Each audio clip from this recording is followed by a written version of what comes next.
Hello, everybody. Welcome back for another video. Hope you're all doing well. Hope you're all doing great. Hope you're all having a fantastic day and that you're all doing well. Don't forget to follow me on social media. Links in the description below for those of you who want to follow and all that jazz. Thank you to everyone for supporting the channel after all these years. It has been a while. And without any further ado, let's jump right into it. I do not and probably never will, but this is also this is a very special situation when it comes to everything that's kind of going on. I can't for the life of me, and once again, I probably will never figure it out, how these people have been able to keep prices this low for so long, and also how you can get around the literal idea of supply and demand and not have coin prices basically skyrocket at any given time. The news that we get all the time is, and I want a good 99.7%. Is always really good news. We don't have bad news days per se. Kind of some of the worst that we've been getting over the course of the last few weeks has revolved around tariffs and uncertainty in world markets. But the weirdest part, at least for me, has been we get uncertainty in world markets and then crypto prices go down. We get news that companies are buying Bitcoin and Bitcoin's price goes down. We had news, for those of you who missed it. MicroStrategy passed by 500,000 Bitcoin, and then the price went down. We heard news that the United States was going to be officially buying Bitcoin. The price went down. Prices went back up, and then we heard that they would be shifting 200,000 Bitcoin from the DOJ into the crypto reserve. Prices went down. It's just a really hyper sophisticated form of manipulation that I think probably will be spoken about for a very long time. If you couldn't get the hint from early on, this is of course extremely popular news. The real question that I pose to everyone, not only in crypto but also outside of crypto, is how much longer can this go on?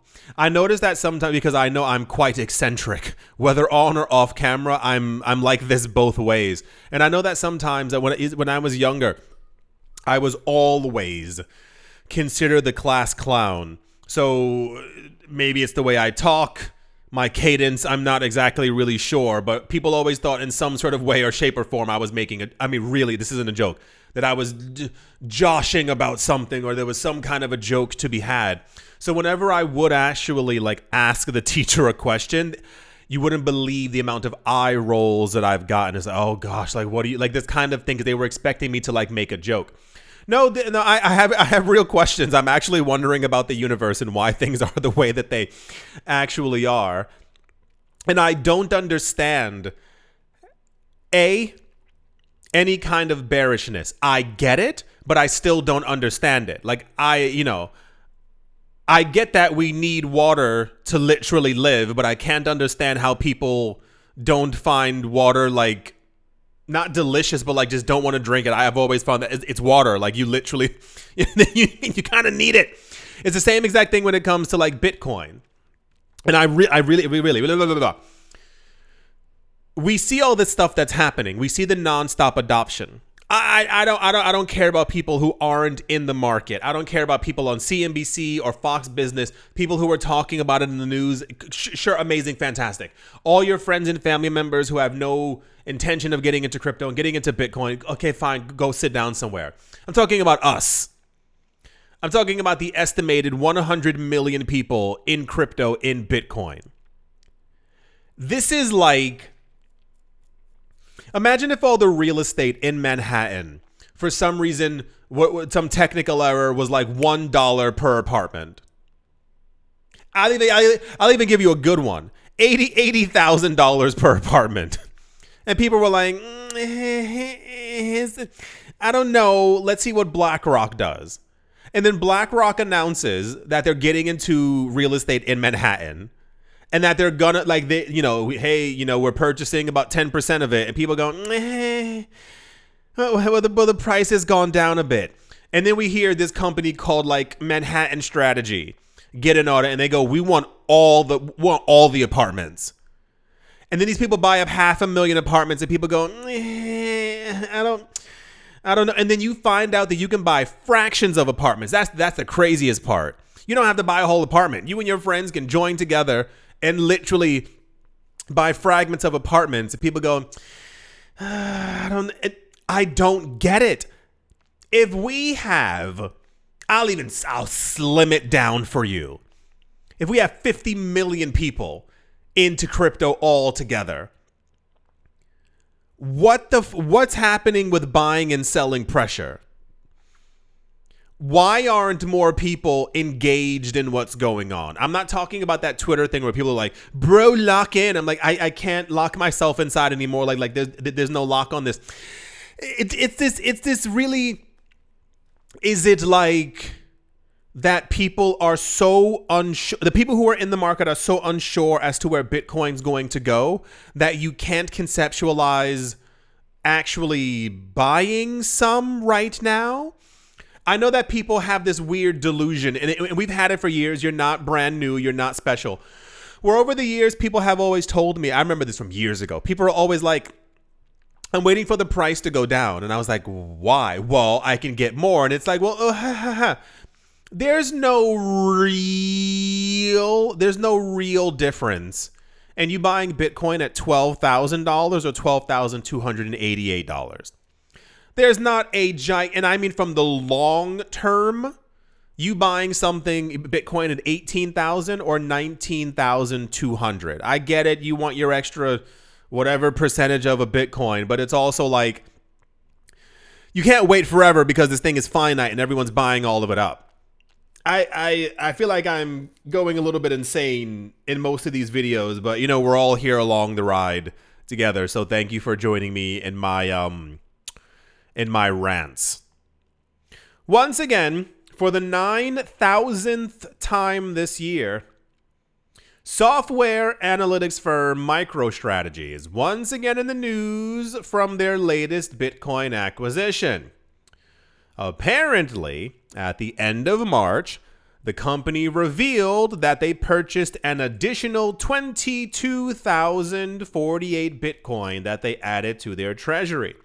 If you're keeping track, MicroStrategy a couple of months ago, not years ago, a couple of months ago, was it like 250,000 Bitcoin?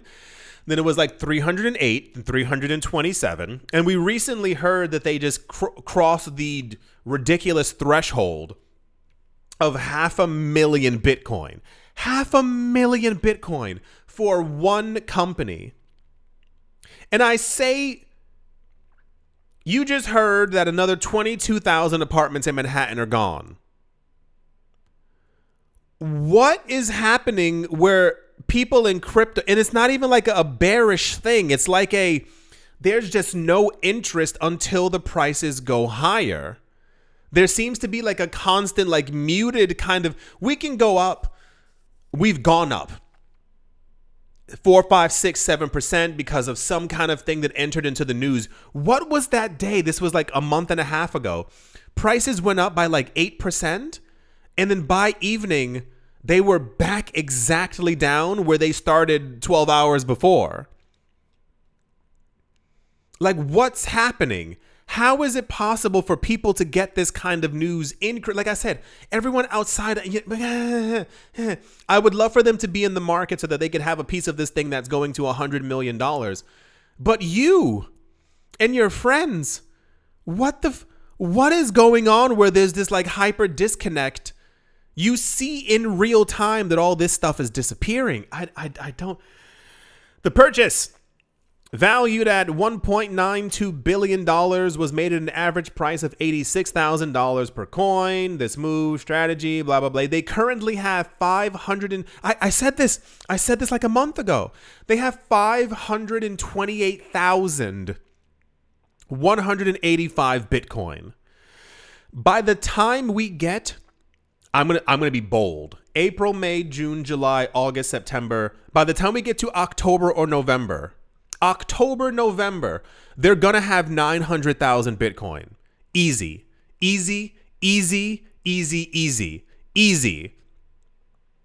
There was just an article that I was reading, and they were talking about the surprise that people have had in the last 2 weeks. There's been like a huge inflow to Bitcoin ETFs, and prices didn't really react. And I'm like, I don't get it either.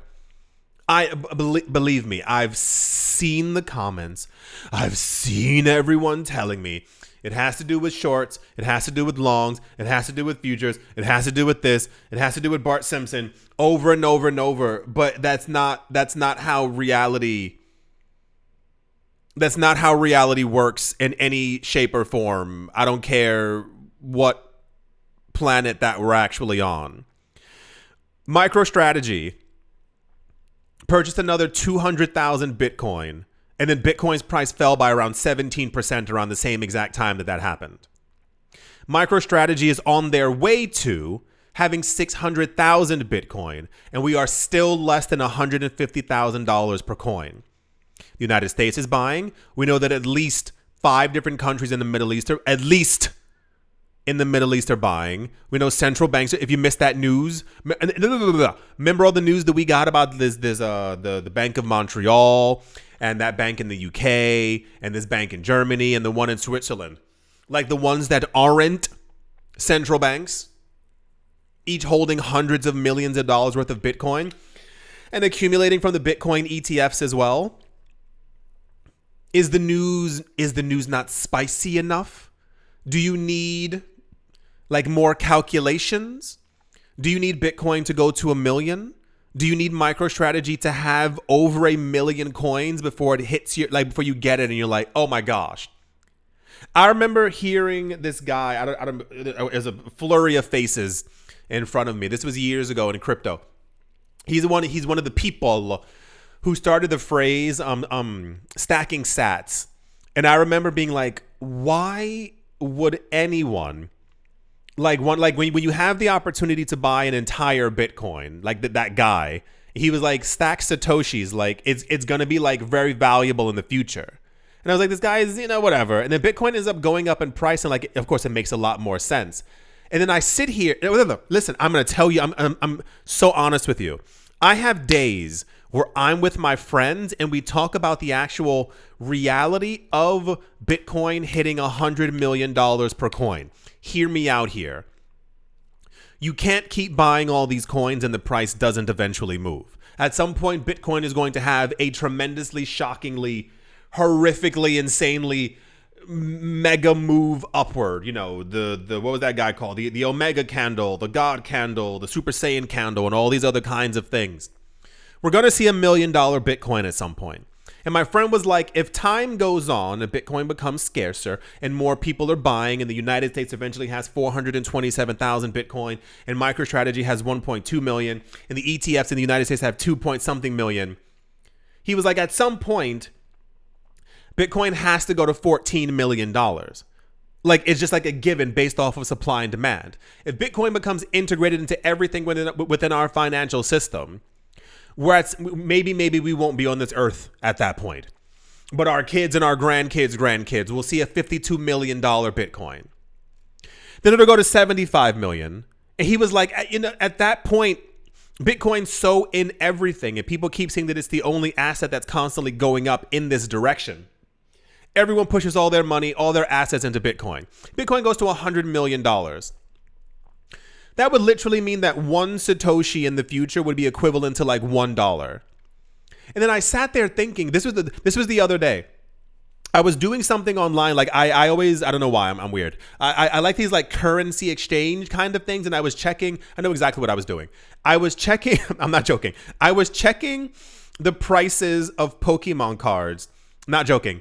In Japan relative to like when they finally get to like America or like other places. Like if a booster box ends up being like 70, 80 something dollars from Japan, in Japan they cost like $24.99 for those of you who didn't know that, like extremely cheap. But by the time they get to the other side of the world, people like raise their prices.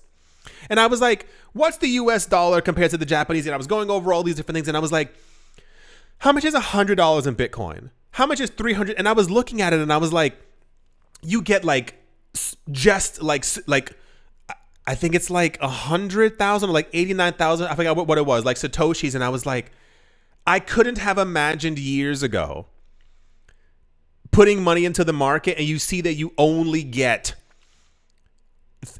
112,000 Satoshis, not a million Satoshis, not a tenth of a Bitcoin, not a whole coin.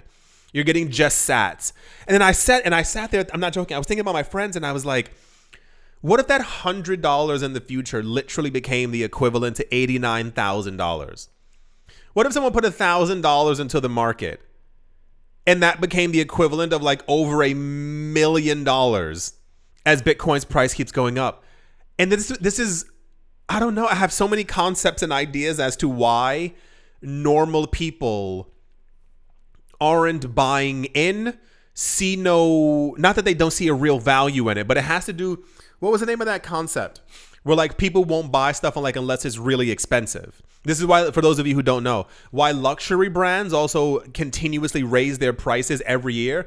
Their profit margins are already astronomical. It costs like $70 to make one of these bags. Like, that's not a joke. And then they'll put it on sale for $1,600. But if the next year you see that the new bags are still $1,600, it does something to the consumer mind who goes, well, has the value of them gone down? People expect things to be more expensive the year after the year after the year after the year after. That's why they keep raising prices, because it seems like people are getting essentially more bang for their buck, like more value by buying something that's more expensive. I just bought something that was far more expensive than it would have been 5 years ago. Look how classy I am. It's all about like this like kind of mindset kind of thing. So I still think we're on that path where like people won't take Bitcoin, normal people won't take Bitcoin seriously until it's hundreds of thousands of dollars or it's over $1 million. I think that I think $1 million's the sweet spot. The idea of $1 million, like if you even say it out loud, 999,999 does not have the same ring as like $1 million. This is all that I can kind of conceptualize. 528,000 Bitcoin. The company also noted its Bitcoin investment achieved a reported 11% yield year to date in early 2025. Here's the tweet for it right here. An additional 22,048 Bitcoin. They now have 528,000 Bitcoin all to themselves. They talk about the acquisition, how they did it. These efforts included raising $1.2 billion from 3.6 million shares of the common stock. An additional 18 million came from at-market offering. The company also raised $711 million via public offering, 8.5 million new shares, yada, yada. 10% annual dividend. Oh my gosh, what in the world is that supposed to be? Yeah, they are, at the time of them announcing that they have 528,000 Bitcoin, they are nearing 2.5% of the entire supply. I feel like that's also, is that correct? Yeah. Okay, 2.5, yeah. Right, yeah. So, for those of you who also forgot, 6 million Bitcoin are lost and gone forever. So that number is a lot higher than 2.5. MicroStrategy remains in the news. We will hear about them again in 2 or 3 days. That's just how the MicroStrategy works. I don't know what it is. Without revealing how much you have, are any of you actively buying Bitcoin? And do you understand I don't want to use the word the power, that's very cheesy, but like the future value of you accumulating Satoshis? Like, do you understand from like an actual investment standpoint? Like similar to like you buying like a stock that's valued at like 50, like Apple stock years ago. And then in the future, like how much the valuation of that thing that you're buying is going to be worth. Because I've told people, like when I tell people that last thought, when I've told people before to like buy like fractions of Bitcoin, they couldn't have conceptualized its current price or 100K or 150K, so they just simply didn't do it. But then at some point, if Bitcoin's $3,000 and you put 300 into it, you have a tenth of a Bitcoin. It doesn't seem like a lot. If Bitcoin goes to $1 million per coin, you have $100,000 from your 300. That's the kind of expansion that I'm actually talking about. So, yeah, this is a crazy, crazy time to be in this market. I think we're nearing what I like to call the end of like actual accessibility. So yes, you will always be able to buy some Satoshis online, but I mean like accessibility as far as like price wise, like for the average person, like people being able to get in at like a good price. I know that there's a difference. Like you can get in at $1 million and then it goes to 100 million. But this is kind of like one of the last sweet spots that we have for people to like generationally like make real wealth from like even holding like a little bit of Bitcoin. If Bitcoin goes to $100 million, that tenth of a Bitcoin is worth $10 million. That is how you procure and create generational wealth. But very, very, very fascinating times ahead. That's the MicroStrategy news. They're going to be in the news in a couple of days. I assume the next time we hear from them, I'm going to say 544,000. Then it'll probably go to 580. They always have like a big jump. Don't forget, one time they purchased 51,000 coins at once. So, just throwing it out there. That's the MicroStrategy news. Let's move on. Also I think we're supposed to be scared and thrilled by this news. Neither one of those is a joke at all. Having sought Chapter 11 protection in November of 2022, my gosh, time flies by. Amid a liquidity shortfall and fraud disclosures, FTX apparently has reclaimed between $17 and $16.5 billion worth of assets, eclipsing its $11 billion in liabilities. A judicially sanctioned restructuring blueprint guarantees creditors a 119% repayment, an uncommon result in corporate failures. Yeah, people used FTX as a scapegoat once again, for those of you who didn't know or refused to acknowledge it. This was not the only crypto exchange doing what they did. So, yeah, they're using it as like a don't do this or you're going to be in trouble as well. Smaller claimants apparently owed below $50,000 began seeing disbursements as early as late 2024. Bloomberg illuminated. The word is highlighted. Bloomberg is not shining like a literal light. Anyway, these developments earlier, illuminated is crazy. Chronicling FTX's aim to repay creditors in May 2025. Yes, my friends, that's the other big news of the day. FTX is apparently on their way to paying out like the big monies. They owe billions of dollars, apparently. And one of the hypothesizes, I know it's hypothesis, for the entire FTX thing, the FTX drama. Remember the time frame of April, May, and June? You know why June was also kind of thrown in betwixt all of these things? It's because of the repayments. A lot of people, a lot of analysts believe, no one knows if this is true or false. A lot of people believe that the money that these people receive back from FTX will essentially go back in the cryptocurrency market. I know. I had the same reaction. So what typically happens is if the stove is on and it's hot and you put your hand on it, you typically learn to not put your hand back on the stove. What was probably going to happen in crypto and this situation is that a lot of these people who are getting their money back are not going to throw it back into the cryptocurrency market. They just want their money. There's a really weird What was the other thing? This was also years. The thing with Mt. Gox. Remember, for those of you who missed it years ago, the original intent was to give the people who were owed money from Mt. Gox cash. And it seemed plausible 12 years ago when prices were still kind of low. So the idea was whatever money amount you had on the screen at the time, we'll give you an equal amount. But because they took so long to give people back their money, people said, I don't want the $814 I had on Mt. Gox. I want my $31 million that I had in Bitcoin, the equivalent of what that money would be worth now.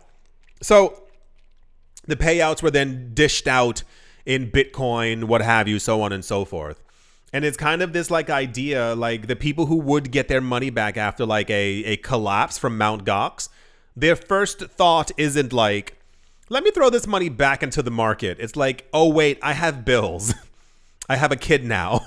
Things are kind of expensive. So we'll see. Really, we will literally see, because this will, of course, be big news. There's a whole bunch of Sam Bankman-Fried news, and the we're supposed to be scared part comes from the actual, I'm not joking, the FTX, the Sam Bankman-Fried kind of thing, and people getting their money back. The we're supposed to be elated thing is that these people are expected to throw their money back into the crypto market, ushering some kind of a brand new world for all of us where prices just continue skyrocketing. $16 billion is not re-entering the cryptocurrency market. If we can hear that MicroStrategy has put $13 billion into Bitcoin and Bitcoin's price still goes down, well, let's call a spade a spade here. There's also this really weird, maybe it'll happen at some point. There's so much Sam Bankman-Fried getting pardoned news, and I'm are we supposed to what? I don't care. I don't understand people's fascination with other people. Maybe it's just the way I was raised, or I'm not really sure what it is. People don't have anything else to do except for wonder what food he's eating, or I don't know. It's all kind of odd. FTX is unraveling, catalyzed by Sam Bankman-Fried's misappropriation of client funds, blah, blah, blah, blah. Left over 1 million creditors entangled. Bankman-Fried, convicted of fraud, received a 25-year prison term. Is really in March 2024. It feels like it was also years and years and years ago. So cool. Fantastic. I'm glad that people are getting their money back. Sincerely, give these people the money back that they are owed. I find it, and I said this. Last point, my friends. I said this years ago.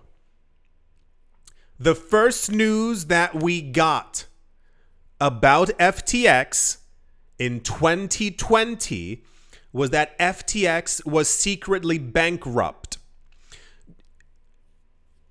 Their coin was going down. Solana was going down because they were holding the majority of Solana. And I was something feels a little bit off.